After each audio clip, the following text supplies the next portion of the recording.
Erakusketaren izenburua da Mare Clausum norena da itsasoa.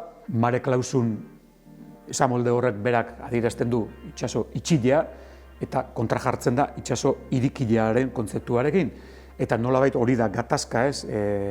Milaka urtetan gizateriak izan duen gatazka itsasoari dagokionez.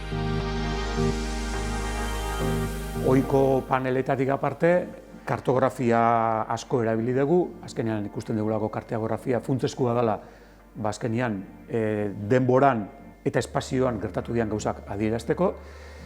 Eta bestetikan, objektu edo tresna esanguratsuak bildu ditugu erakusketa honetan. Esanguratsuak batetikan duten balio historikoren ikuspegitik, eta bestetik baita ere esanguratsuak duten balio estetiko artistikoren ikuspegitik.